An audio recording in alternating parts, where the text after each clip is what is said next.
Dobrý deň, dnes sme na pokeci s Petrom Pinďom Lendelom. Dobrý deň. Dobrý deň. Povedzte nám, a prečo vás vlastne volajú Pinďo? Obligátna otázka. To nebude kvôli tomu. A to je minulosť už veľmi dávno, ešte začas, keď som bol naozaj ja taký tínedžerik, maličký, 8-9 ročný, tak som bol dosť verbálne zdatný a vzrastom nie príliš najvyšší, čiže som nebol basketbalista, takže som bol taký Pinďu rupindaný a sesternice tak nejak stále, že Pinďo a už to proste prišlo a asi 10 rokov som proste Pinďa. Ale doma ma všetci volajú Peťo. Dobre, a čomu sa v súčasnosti venujete? Aké sú vaše súčasné projekty?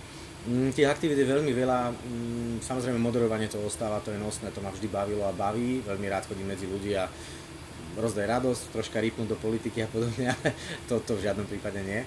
A spolupracujem s jednou americkou spoločnosťou, DJI, s ktorými sme sa teda dohodli, oni ma oslovili pred pár rokmi a začali sme spolu tvoriť jeden veľmi zaujímavý portál, alfapio.com, kde riešime naozaj iné veci než bežné slovenské pre ľudí s vyššou ambíciou, s nejakou ašpiračnou úrovňou a ľudí, ktorí chcú v živote niečo dosiahnuť.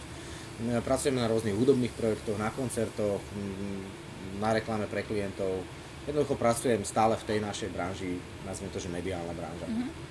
A takže popri svojej robote asi dosť často stretávate kreatívnych mladých ľudí? No, určite áno, veľakrát aj takých, ktorí si myslia, sú kreatívni a potom zistíte, že skutek utek. Ale stretávam veľa kreatívnych ľudí a často dostávam otázku, že čo majú robiť alebo na koho sa majú obrátiť a kam vlastne majú posúvať to svoje smerovanie. A ja vždy hovorím, že veľmi ťažké, majú do istej miery smolu, že sú na Slovensku.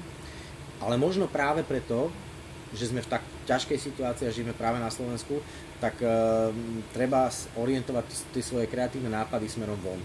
Hej, lebo ak sa nenájde na Slovensku vôľa, ak tu nebude dostatočné množstvo podnikateľov a solventných ľudí, ktorí týchto mladých budú zastrešovať a investovať do nich a dávať im ten kapitál, aby ten svoj projekt, tú myšlienku mohli rozvinúť do európskeho až svetového meritka, tak potom títo mladí budú stále utekať mimo republiky a bude odliv a príde zahraničný kapitál, ktorý vlastne kúpi tieto naše mozgy a všetci skončia niekde v Silicon Valley a nebudú pracovať práve na Slovensku. Čiže stretávam sa s nimi, veľmi ťažko niekedy radiť, niekedy tiež poviem, že Pane Bože, ani netuším, o čom sa bavíme a vaša myšlienka je neskutočná a neviem vám poradiť, ale zase na druhej strane veľakrát viem dať nejaký kontakt, viem odporučiť, chod za tým, tam je taká firma, tam je taká nadácia, takže tak.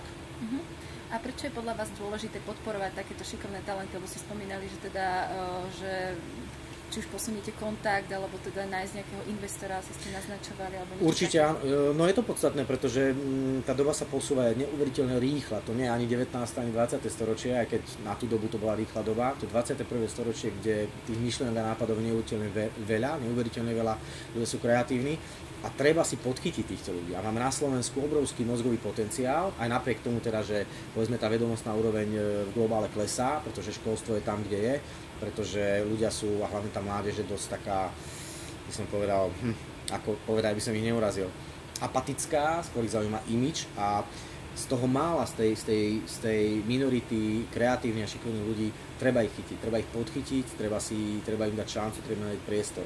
Takže si myslím, že je to o zodpovednosti nás, ktorí už sme niekde, už sme niečo v živote dosiahli a o zodpovednosti hlavne vládnúcich špičiek a ľudí, ktorí majú obrovský kapitál.